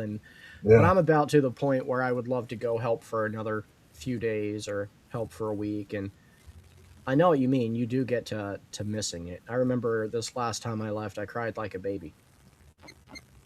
yeah. That place will always have a special place in my heart, man. You know, um, and you get to be a blessing to kids. I remember there was this youth group that showed up there for a whole week, and I had my little DJI camera drone at the time, and for like the the whole day I was following both tours around, filming them. And the next 2 or 3 days, I had permission from Doc, to do a special video editing cut in, and give it to them just as like a memorial, to them. And but you just get to really influence people, and just be a blessing to people. And you don't entirely know what kind of impact you've had on people, but I remember people coming back a year later saying, "Oh, Rich, you're here. I had such an incredible time." I was like, "Who are you? I don't remember you, but you're welcome." It's so many people from all over the world. Yeah. Um, My hope is that when Doc does retire, and if Joseph's the guy he pats on the shoulder to continue the work, I hope Joseph will continue to let Proverbs Guys Ministries have our annual, you know, our annual retreats there. I don't see why he wouldn't. I think he would. Yeah, I have pretty good connections with Joseph. Can Doctor you Hogan is always trying to help build up the little guy. can you think of anybody whose name you would throw in the hat to continue the legacy? I mean, I would love to do it. Would you? Would you really? Yeah, I mean, God put me in a position to be you know a creationist, but I've got stuff to work out in my life first. But um, I would love to see some guys from Answers in Genesis come down there and do the thing. Um, Boo. well, the reason I bring that up is because those two ministries, if they collaborated together, can get a lot more done together than they would, separate. I know those guys think that Dr. Hovind is, what was the term they used? I don't remember exactly, but not really. Ferocious. Yeah, I mean they work differently, but um, I don't know if Eric would be a good fit. I like that he has taken his father's footsteps, but it, that's a tough, unique one to go, man, because the guy has such a brilliant outlook and such a good brain to him that it would be very difficult, to find somebody who really knows his stuff to stand up and debate and basically hold his ground. Like very big shoes to fill. You know, um, Joseph definitely knows Dr. Hovind's material well enough. Um, I don't know Joseph well enough to say yes or no whether or not he would be a guy. But he does seem loyal enough. You know, much rather see him up there than one thing that I was afraid of back when Stephen Lynn was doing his thing is people used to talk about, yeah, if something happened to Doc, Stephen Lynn would take over. And I was like, well, yeah, this place would go under in about, 2 weeks, if he took over. If Um, that. yeah, That's being generous. yeah. I mean, it needs someone with a heart to serve God, not a heart to serve themselves. I see that in Joseph too. Yeah, I do too. Yeah, and I think that it needs to be someone who legitimately loves Doc, and Joseph has proven that to be the case, in my opinion. Yeah. Like he's been able to put up with a lot more stuff. Doc and I have had yelling matches at each other. We've gone toe to toe a couple times and kind of blown off steam, but Joseph, I think, has more patience, and he has just proven his admiration for Doc tenfold. I think. Yeah. You going toe to toe with Doc? That's a rare occurrence in the 4 years I worked for him. 3 years, 4 years, I don't know. Um, I've only seen him raise his voice once, and that was to a Pentecostal lady who was just a narcissist in general. You know, that was another kind of a funny thing. So she was almost like the atheists are. Just talk as loud as they can and don't let anybody else get um, a word in. And Lady Di was there, and we're in Doc's house, and she's just going off, and Doc's trying to calm her down, say, "Look, this is my place. Don't appreciate what you've been doing. You've been overstepping your boundaries," and she just wouldn't shut up. So I look over there. And I like pick up the megaphone and hand it to Doc, and he just turns that thing on and just starts screaming right back at her. It was so funny. Did you ever meet an older woman named Faithful? Her name was legally changed to Faithful to Jesus. No, I did not. Man, she gave me the creepiest vibes, and I swear I think she was a witch. Like, I mean, a practicing witch, there on assignment. No, I've never even heard of her. No. Okay. Because she was there when I first arrived, and it seems like you and I only missed each other by like 4 or 5 months. Not much Yeah, at all. yeah, 2 or 3 times because when I left, Julie and Nick weren't there. I was gone for, I think, a year and a half before I went back, maybe a year. And I remember seeing Nick and Julie kind of get the place. And then I came back and we were like best friends for a while. But I guess you left just before I came back. Yeah, I did. Then you came back a second time when Doc and Cindy were married, right? So I was there the first time when they got married. They were newlyweds when I showed up.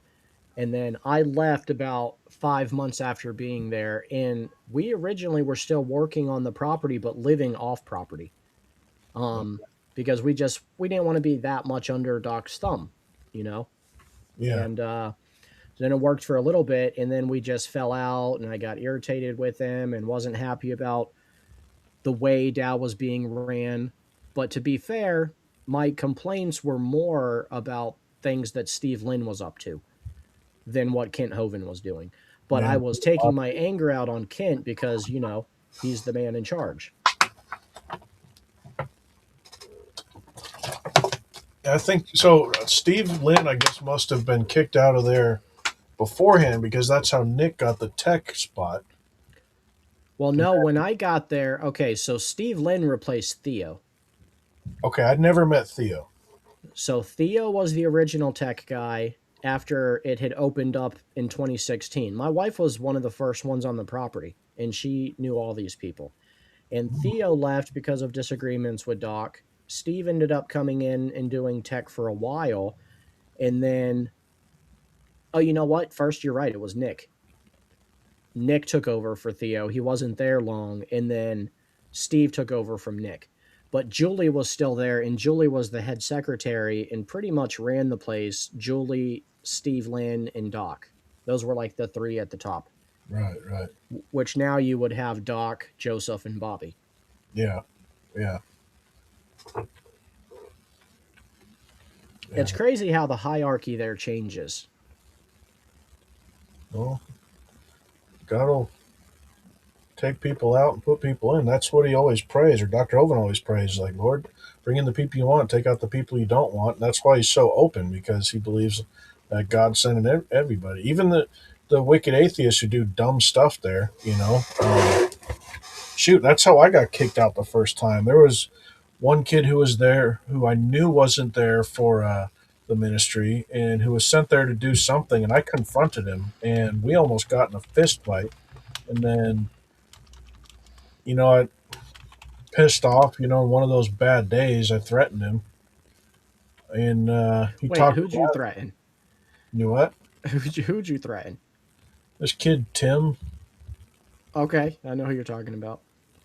Yeah, and he talked to Laszlo, and then Laszlo talked to Doctor Hovind, and got a hold of Steve, and Steve and I never got along, so he picked up all of the cameras and had them pointed straight at me, and just and they saw everything. I'm like, I'm not going to deny it, and they asked me to leave. Um, and God sent me to another good friend of mine right after I left there, and made our relationship a lot stronger. And now the guy's a professor of the college class that I'm taking, so all that stuff, God used. So you're the reason that Timmy went to go live with Steve Lynn? No, Oh, okay. no. I misunderstood, I guess. Yeah, I don't know. I guess a few months after I left, um, I got a phone call actually back from Dr. Hovind, that said, you can come back now. He's no longer here. And I just got this job and was trying to save up money to buy some property.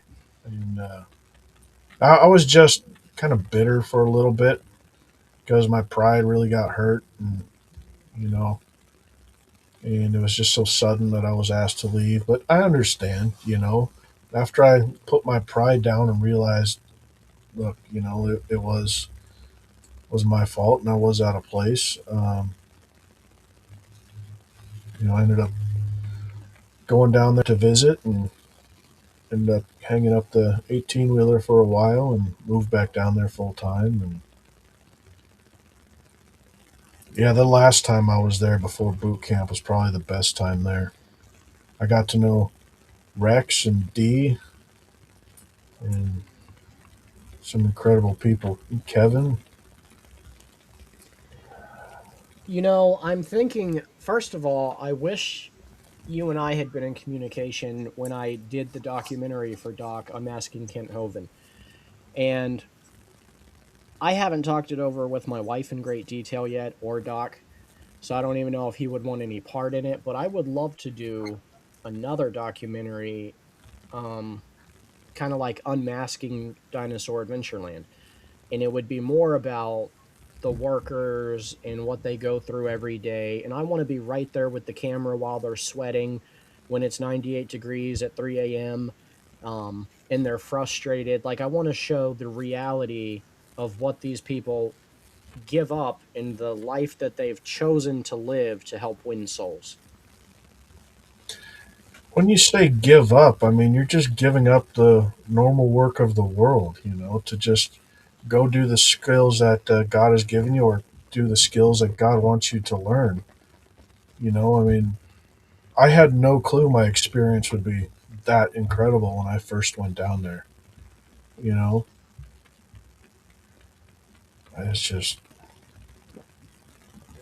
just to see the heart that people have that will go out of their way to go there to serve God. Some leave disappointed, some leave there spiritually fulfilled, and some never go. Um, Yeah. it was, I'll be honest. I will always have a piece of my heart there. I've met some of the greatest people I've ever known, like true brothers in the faith. I've made best friends there. Met one of my heroes in Kent Hovind. Learned from Kent Hovind, how to run a small ministry and things I could take away from how he ran his. And the experience overall, I can say, has been one of the best. Meeting my wife there, getting married on the property. My son Bobby, one of his first days alive was at Dinosaur Adventureland. Like, we lived there when he was born. We had him at the Bruton Hospital, and day 2 of his life, he was at Dow. Like, that place will always have a special holding in my heart. praise God. Not bad for a gravel pit, huh? That's the miracle of it all. Like, it's a stupid little gravel pit in Redneckville, USA, Right. but it's Dinosaur Adventureland. I just had this kind of a daydream, like if you were ever to film a Christian movie, that place would have almost every setting you would need. You have the swamp area, You have the lakes, you have the desert sand dunes, you have all the buildings, you have the museums, you have the cliffs, you have the deep forestry. Yeah, it would be a good place. I'm hoping that somebody, first of all, I pray, and I've even tried to reach out to Netflix, but I would love for Netflix to do a documentary about Doc and about Dow. One that Oh, that woke would, company? I don't think they'll ever do that. I don't know, because they care a lot more about making profit. And I think Ken is interesting enough, and there's enough controversy around Dow to make a great documentary. Worth the shot, man. I mean, I they just wish have. someone bigger than me would do it. Well, maybe that's how you get bigger. You know, I don't know. Yeah. So, are there any experiences that you want to share that you didn't cover, or what would you like people to know that we didn't go over? I don't know. For some reason, making the testimony of making the royal flush slide was kind of fun. It. I don't know. There isn't really like a God moment or a story. It's just the laughter of Freddie and some of his kids. Building the thing, how we knew that it was going to be up there. But yeah, I don't know. We don't really need to go into detail. I wish they still had the apiary. If I were to ever go back there, that's one thing I would ask Doc. To allow me to put together again is once we converted that gazebo that's in the back of the property into a little shed to hold all the bee stuff.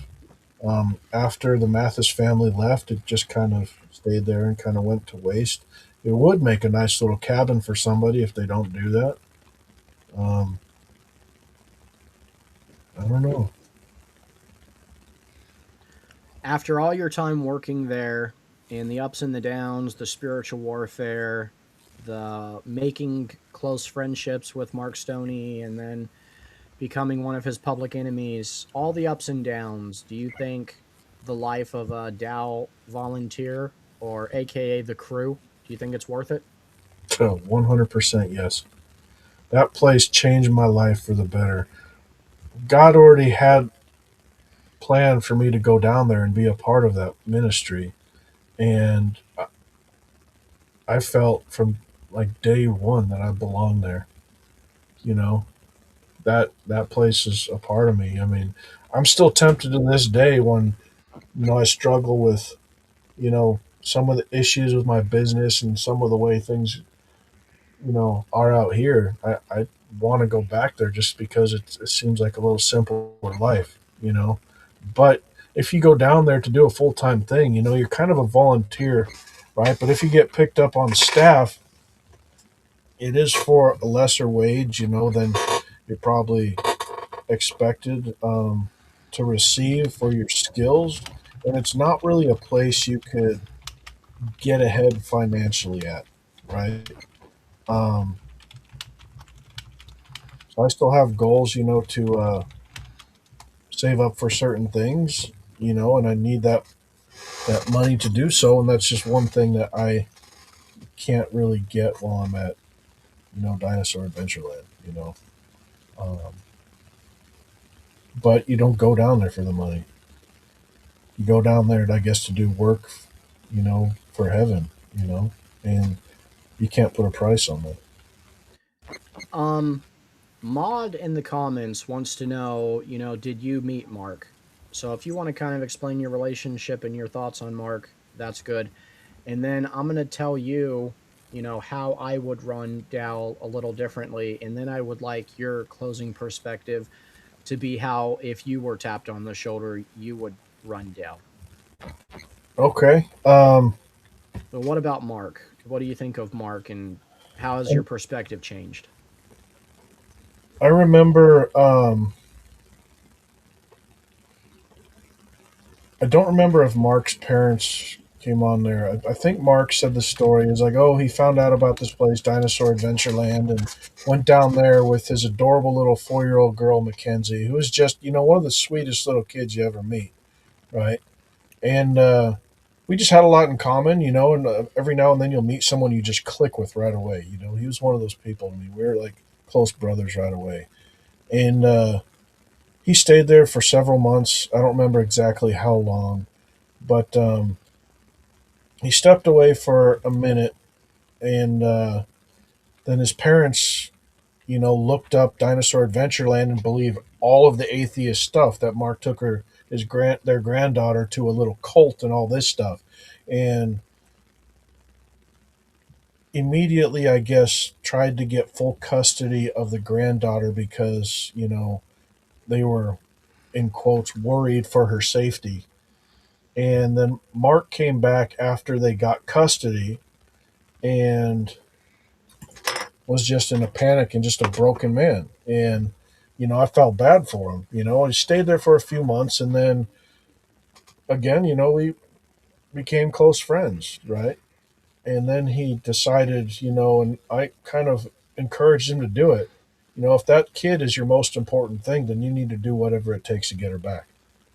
And he left, and I remember we were out in front of cabin 10, me and a couple other guys, and I was sitting on my four-wheeler that I had, and all of a sudden this vehicle came up and, just kind of tapped the back of my four-wheeler. So not knowing who it was, I kicked the thing in reverse and started pushing back like a little four-wheeler's going to do. Any good, right? And I looked back and it was Mark, and I was real shocked, and I gave him a big hug, and then immediately peeked in the back seat, and there was Mackenzie sitting in there. And, we were just jumping around like a bunch of kids, just happy to see each other, and everybody was back. And then I ended up getting kicked out of there for the Timmy thing. And in my travels, I went over to visit Mark Stoney in Walla Walla, Washington. He said Dr. Hovind gave him the CNC machines. I don't know, for some reason I feel like maybe Mark just took them and ran off with them. I don't know, but yeah, I hung out at his house for a little bit, had no issues and no problems whatsoever. And then several months later, I saw that all of a sudden Mark was just turned against the ministry, like did a complete 180 degrees, almost like, he was paid to do it or something happened. I don't know what it was. And then I was defending Doc, and on Facebook, he started coming after me. And I ended up blocking him, and that was the last I heard of it. And yeah, that's basically my experience with Mark Stoney. It breaks my heart because we were really good friends.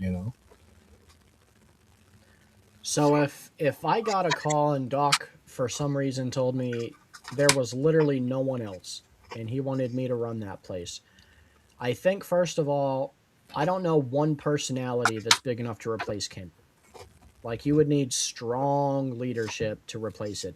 So I Yeah. think my first act is I would transform the daily Bible studies into more of like a Knights of the Round Table.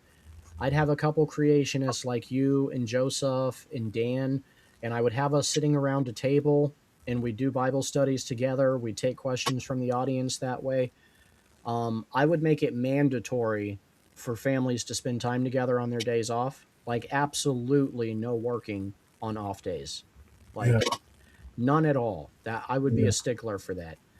And I think I would try to be a little more attentive to building up the family atmosphere with the workers there and try to crack Yeah. Be more down on the personal. disunity. Yeah.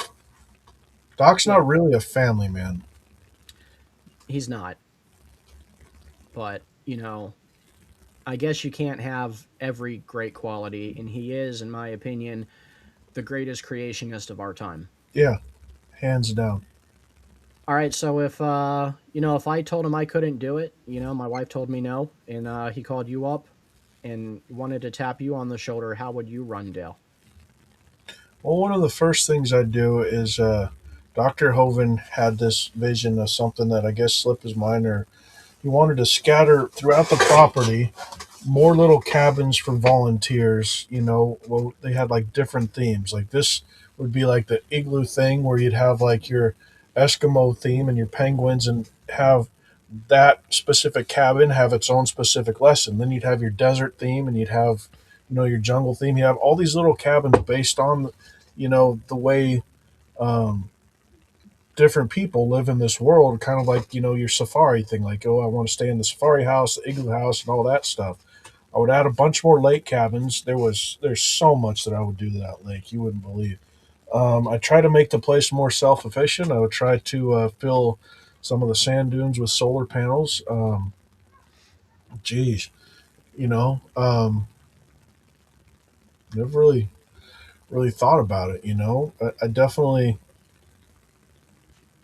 would, try to get different people to do different lessons, on the television show, like every single week, almost like you were saying, like your round table thing, kind of like have everybody, kind of have like a weekly thing, and just kind of collaborate more together. Definitely make it more of a family oriented thing.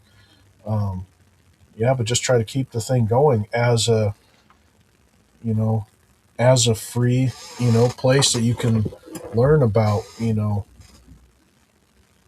how the universe can only be created by God in the 6 days of creation, and, just do more stuff on the tours, just make it more family friendly, I've never really thought about it. I mean, if you gave me a couple days, I guess I could, really um, dig deeper. But yeah, um, I don't know. So I'll ask you this as a closing question, and then we'll go ahead and part ways for this evening. And make sure you come back later on because Dan is going to be doing his show. He's coming back, and he'll be streaming, and it'd be nice to have people on the panel. What, later this evening, or Yeah, he's doing one later this evening. what? How soon? I would imagine sometime in the next 2 hours. Okay, I'll try to keep an eye out for it. Yeah, because he lives in California, so his shows, run a little bit later on this side of the country. But yeah, Oh, come on! You can't stay up till 4 in the morning like Achilles does, or I wish I had what Achilles has. That's a tall order. All right. So, in your opinion, all the good and bad, is Dinosaur Adventureland a cult? no. And I have drinking the Kool Aid. What makes it different from a cult? Um, this is a biblical based theme park. It isn't some religion that somebody randomly comes up with, one of the false prophets that Christ teaches about just for their own, egotistical and financial gain to deceive and destroy people. It is trying to bring people to the kingdom. It is trying to make heaven crowded. It is, again, trying it. They do live by strict rules, biblical based rules, leave the crud of the world behind. It is, yeah, people think it's different because it's not the everyday worldly life. That's the point. It is a place where they want to live as a Christian community. It is not a cult. It is a place built off of biblical principles. All right. Thank you for that, Rich. Thanks for stopping by and doing this episode. And sometime in the next week, we'll get you back on and we'll do your full testimony. I think that was Okay. the third video we wanted to do. Yeah, yeah. I mean, even if it's not this week, I mean, whenever, because we were planning on doing this interview, what, like 2 months ago or something? Give or take, yeah. It's been a good minute. You need to just probably go ahead and join Proverbs guys and let us give you a show and a room and start doing some of your creation stuff. I would like to. I don't know if I could put together once a week type of thing, but come in for a special now and then. I wouldn't mind doing that. We can talk about more, at a different time off this camera, but All right. yeah. Well, thank you guys for stopping by, and I hope this video was helpful for you. If you were on the fence about going to Dal or wondering what kind of place it really is, now you heard it from the horse's mouth. Yeah, go. You know, the weather there in the wintertime is a little chilly, obviously, but it doesn't really drop below freezing that often. In the summertime, I've seen it go above 90 like half a dozen times in August. There's always plenty of work to do, tons of stuff to learn, and overall an incredible experience. And the Kool Aid's just fine. It's just off the shelf at Walmart Kool Aid. Fruit punch flavored usually. So it's not a cult at all. It is a very spiritual, fulfilling place. Overall, I'd recommend it to anybody. The place holds a special